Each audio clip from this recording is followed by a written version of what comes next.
My name's Pete, and this is my adventure of the GB Divide. Follow me in this 4-part video series as I attempt to complete the 2,000 kilometre route. It would test me in more ways than I thought possible, and at the end of the day, was a great adventure. This is the GB Divide.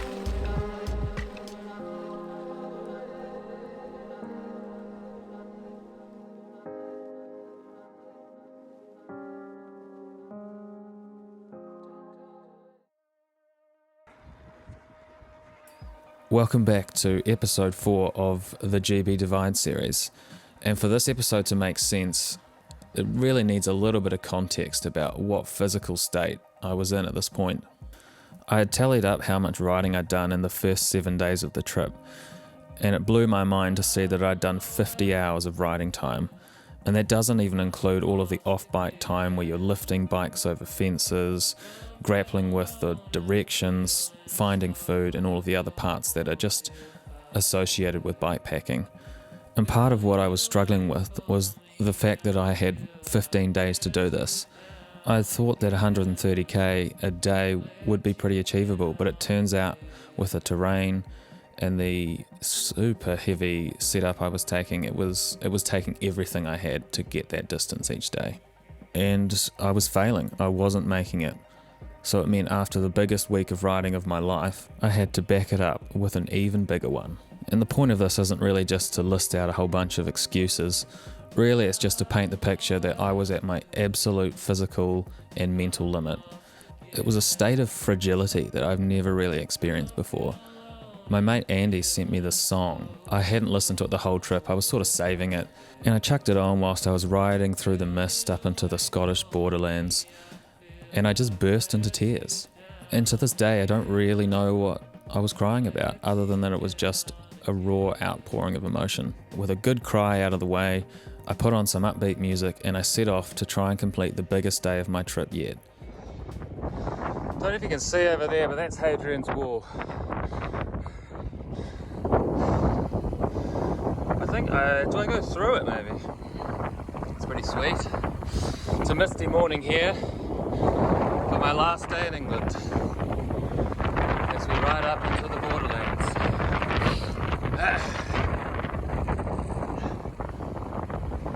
Here it is, keeping out the riffraff from the north.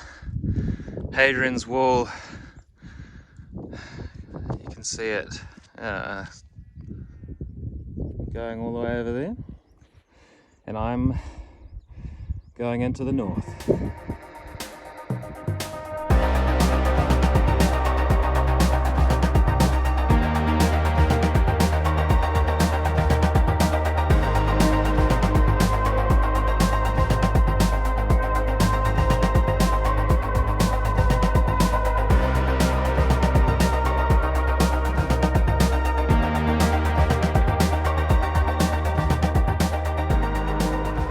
I think this is Scotland, team.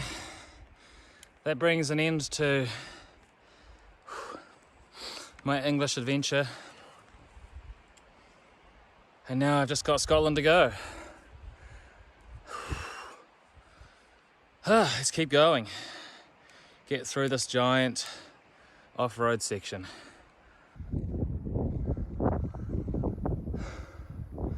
I spoke too soon. It was just 100 metres up here. This is the border. Pretty cool. Welcome to Scotland, bloody bush. England, thank you for your hospitality. You gave me some of my best days and some of my darkest days. But we got here, and now we're into Scotland. Home of my ancestors, some of them, and I cannot wait to see what Scotland has in store. We're riding along this very skinny track where you constantly catch your pedals, but we're climbing up to, I think that must be the high point, and then down the other side. Hello, Scotland. Hello.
this way. Beelining north now towards Edinburgh. See how far I can get today. So if I'm reading this correctly, I'm pretty sure I have to bush bash up through here to get to another road maybe. I think that's what I have to do. Cool. Into the forestry. Well, yep, that's what I'm doing. I'm pushing up here. It would be so lame if this wasn't what I was supposed to do, but I think it is. I think it is. Pushing up.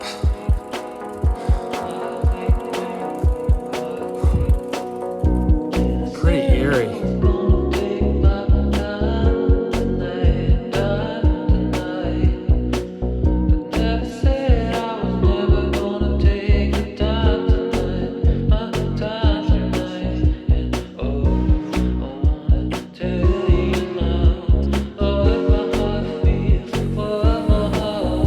Bugs are around me.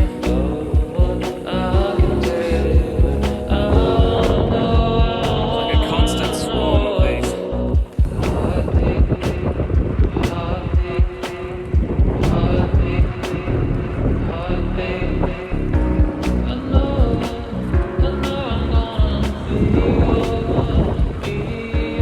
I haven't had a single shop in 120k. So I just had to break into a motor camp and steal some water from their laundry.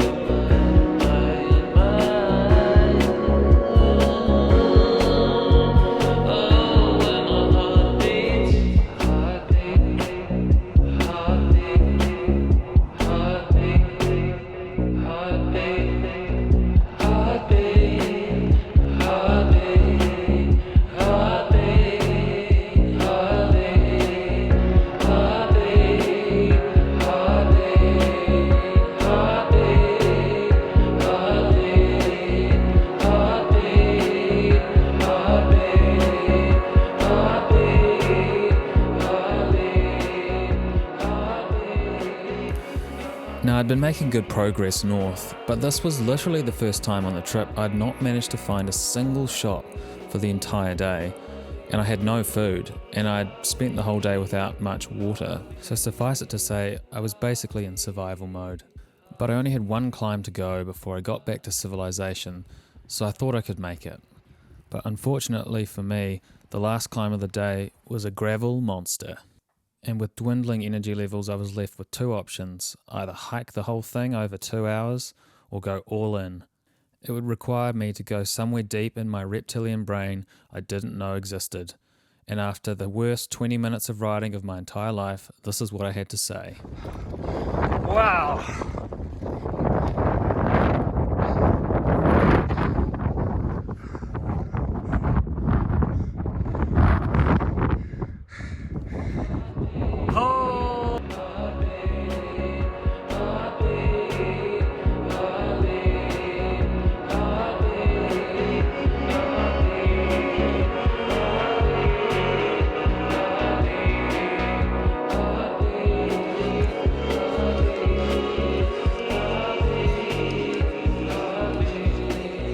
Last bit of off-road for the day, and it's deep. That sucked. We're going to a little town called Biggar.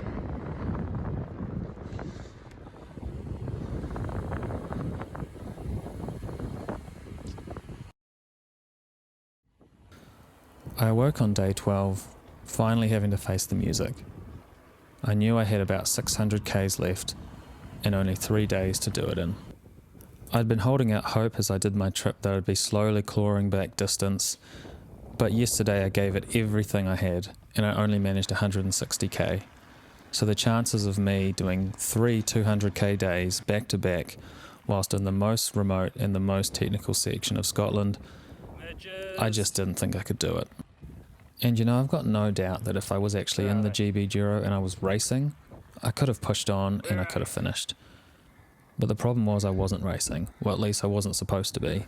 The reality was there was no one waiting for me at the finish line. It was just me and my bike. And I'd had these thoughts swirling around the back of my head for days, knowing that at some point I was going to have to come to this realization. But it was today that it just felt like the cold hard truth. I sat in a cafe and let all of these thoughts just marinate in my mind. And I'm not going to lie, I was pretty distraught by the idea of failure. The idea that I'd flown over to the other side of the world to do this challenge and film it and promote myself doing it, and to fail spectacularly like this. Honestly, it was pretty devastating. Just as I was feeling my lowest, another bike packer rolled into the cafe. He'd stopped at the side of my bike and wanted to come up and chat to me about my trip. We sat and exchanged stories of our trips, all the high points and the low points. And as I came to the conclusion of my trip, he gave me a big pat on the back and said, "Sounds like you've had a pretty awesome adventure." And something this guy told me really sticks with me. He said, these 2 points on the map, they're completely arbitrary, aren't they, really? They're just an excuse to have the adventure that comes in between them. He asked me, had I had fun? Had it challenged me? Did I see parts of the country I'd never seen before? Was it an adventure? All of these, emphatically, yes. So he pulled out a map and he showed me this awesome trail that leads all the way along the canals into Edinburgh. So I took a deep breath, I got on my bike, and I finished this adventure with a smile on my face.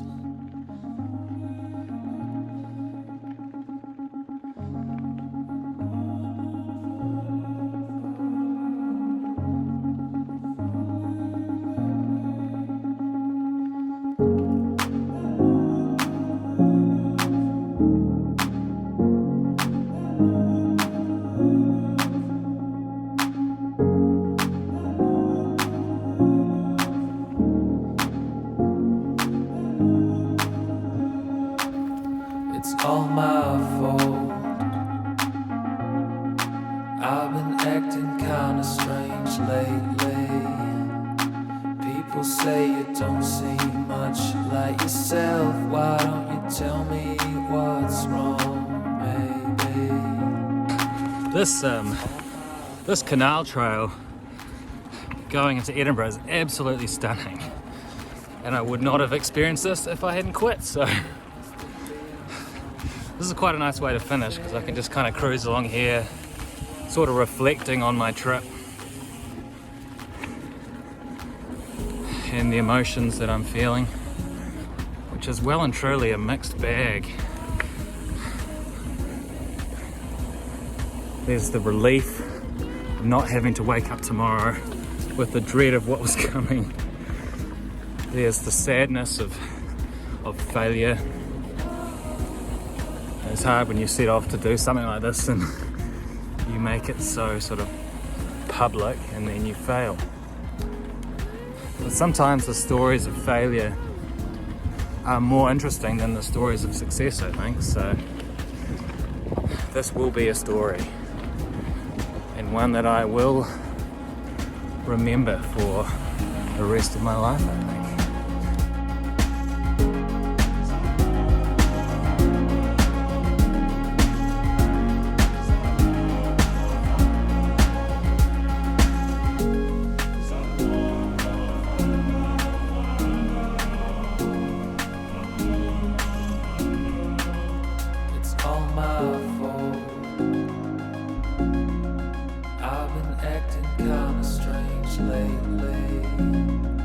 People say you don't seem much like yourself. Why don't you tell me what's wrong, baby?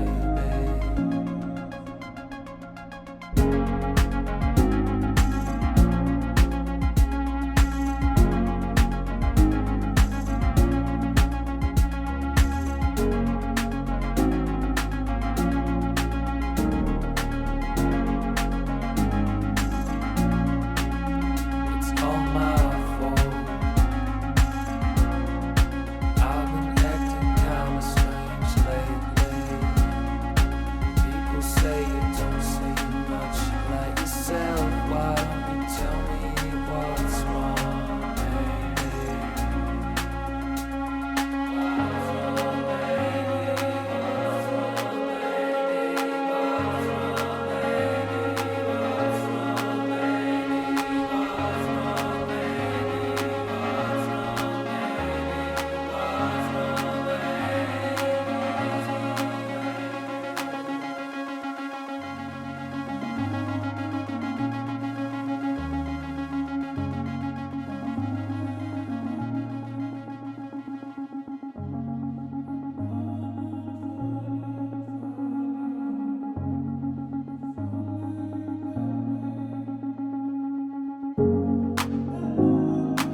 I just wanted to say a huge thank you to everyone who watched this series. It was immensely challenging and a huge adventure.